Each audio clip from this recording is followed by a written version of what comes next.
Halo semua, balik lagi pada kesempatan kali ini saya akan membawakan review dari IEM VIO JH5. Sebelum reviewnya dimulai, disclaimer dulu. JH5 ini dikirimin langsung oleh VIO-nya, terima kasih banyak. Namun seperti biasa isi reviewnya 100% opini pribadi saya sendiri. Yuk kita mulai dulu dari penampakan dusnya. Dusnya kayak gini. Ini kalau diketengahin ada lampunya, mohon maaf. Jadi ya saya di samping aja. Penampakan depannya kayak gini. JH5 ini IEM harga 80 USD dengan konfigurasi 1DD dan 4 balance armatur. Untuk sisi dusnya kayak gini. Belakangnya kosong, hanya ada tulisannya yang nggak bisa kelihatan karena silau. Di sisi kirinya kayak gini. Kalau dibuka kayak apa? Dia ada kitabnya. Waktu itu JH5-nya di sini. Di sini bekas kabelnya juga. Untuk di bagian sini, kalau bisa dikeluarin. Oke.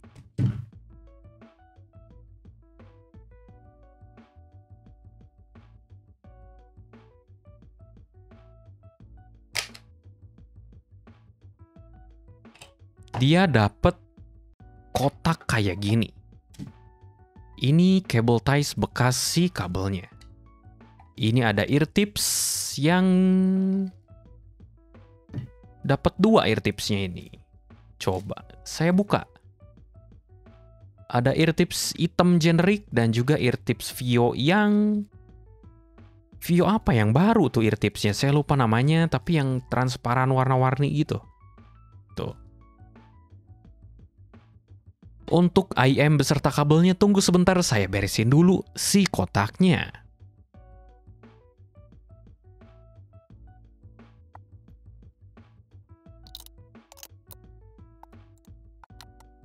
Ini dia IEM beserta kabelnya. Yuk kita bahas build quality dari si IEM-nya dulu. Dia tuh bahan shell-nya dari resin. Yang untuk harga 80 USD saya rasa ini resinnya lumayan bagus ya. Sedangkan untuk faceplate-nya dia dari metal yang agak fingerprint magnet. Untuk penampakan IEM-nya saya kasih lihat secara detail seperti ini.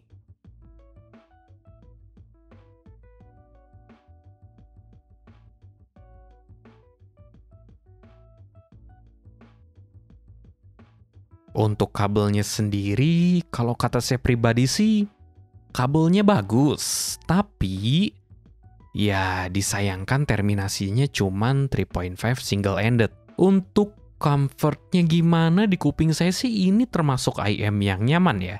Saya pakai tes untuk mainan Valorant sekian jam nggak ada hotspot di kuping saya. Untuk penampakannya anggap aja ada di sebelah sini. Yuk kita masuk ke bagian soundnya. Untuk soundnya dites menggunakan Moto M2 VIO KB3.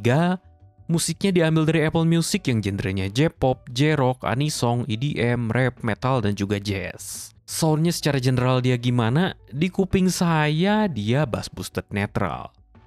Kita bahas bassnya dulu. Bassnya ini lumayan berasa di boost, tapi mungkin kalau untuk bass head akut belum masuk. Presentasi bassnya deep, impactful, dan juga tebal. Ini bassnya bagus. Untuk speed bassnya dia average, nggak cepet tapi nggak lambat juga. Masih bisa dipakai untuk double pedalan, tapi kalau saya pribadi, untuk lagu tersebut, JH5 bukan first choice saya. Karena tipe bassnya bukan yang sangat snappy gesit banget. Kalau midrange-nya gimana, dia tebel dan juga nyantai. Midrange-nya dapet kolorasi dari bassnya yang bikin suaranya tuh lebih tebal dari normalnya.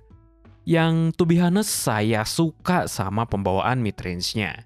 Kolorasinya tuh ngebikin suara midrange-nya jadi tebel, lush, relax, dan juga apa ya? Bahasa saya sih quote-on-quote sirupi ya suaranya.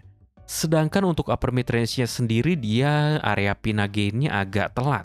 Telatnya gimana? Dia tuh upper mid-nya baru main di area 2K ke atas.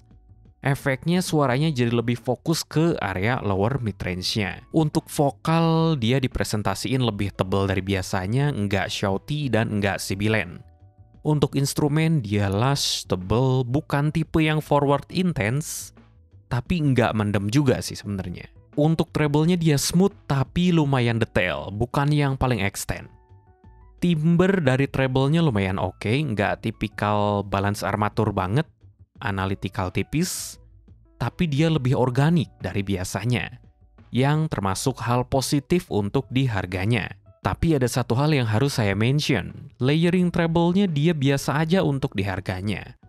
Nggak jelek sih, bukan kayak layering yang basic banget, tapi tuh nggak full complete juga layeringnya. Jadi ya keep your expectation in check aja, ini bukan IM yang layering treble-nya terbaik, bukan. Kita masuk ke technicality-nya, untuk harganya yang 80 USD saya bisa bilang ini masih termasuk good.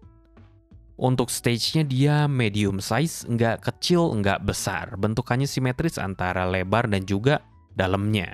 Stage layer-nya very good untuk harganya. Kalian bisa notice kalau dengerin tuh JH5 punya layernya tuh banyak ya. Jadi kesannya lebih 3D dan realistik untuk didengerin si posisi objek-objeknya. Imagingnya dia above average, tapi ya seperti biasa sih sebenarnya kalau imaging saya selalu ngomong tergantung ke source-nya. Kalau di tesnya pakai Moto M2 dan Vio KB3 ini suaranya hampir holografis. Detail retrieval-nya gimana? Dia above average, punya decent amount of micro detail, tapi tuh satu hal yang harus saya mention lagi nih, dia decay presentation dari treble-nya dia biasa aja. Atau ekornya dengan kata lainnya. Dia nggak panjang tapi nggak pendek juga. Kalau saya pribadi prefer decay treble yang lebih panjang. Kenapa tuh? Karena efeknya ngebikin decay ekor yang panjang tuh ngasih kesan layer yang lebih banyak untuk treble-nya. Kalau positioning dan separasinya dia masih good. Saya nggak ada problem apapun nyari asal suara pakai JH5 baik di musik dan juga dipakai gaming Valorant. Kita masuk ke komparasi. Di compare ke Truth Era Hexa harganya sama. Untuk build-nya saya prefer JH5, kenapa tuh? Karena dia bahannya resin normal ya, nggak ada rubberized coating aneh-anehnya. Dia mungkin untuk jangka panjang lebih awet, tapi kalau untuk looks-nya saya prefer Hexa. Hexa tuh entah kenapa terlihat ganteng untuk saya. Untuk aksesoris saya rasa better di JH5 terutama dari kabelnya. Hexa tuh kabelnya biasa aja lah. Dibilang kentang enggak, tapi ya bagus juga enggak. Sedangkan untuk sound-nya gimana, Hexa tuh punya bass-nya lebih, sopan kayaknya, lebih polite dibandingkan JH5.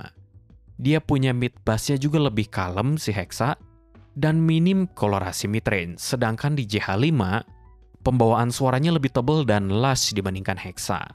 Untuk technicality-nya, to be honest, Hexa lebih bagus sedikit dari JH5. Tapi ya minusnya kalau di Hexa dia suaranya lebih analytical presentasinya ya dibandingkan kalem nyantai JH5. Untuk konklusinya sendiri gimana? Apakah recommended atau enggak? Untuk harganya sih saya bisa bilang ini lumayan recommended ya. Alternatif lagi untuk Hexa.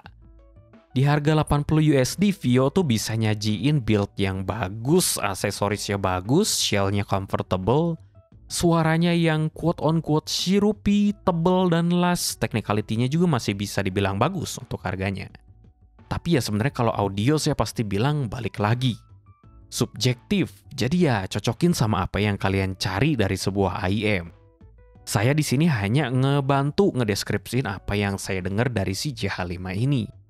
Dah, mungkin segini aja review saya kali ini. Apabila berkenan boleh dong minta sub, like, dan share juga. Sekian dari saya. Bye-bye.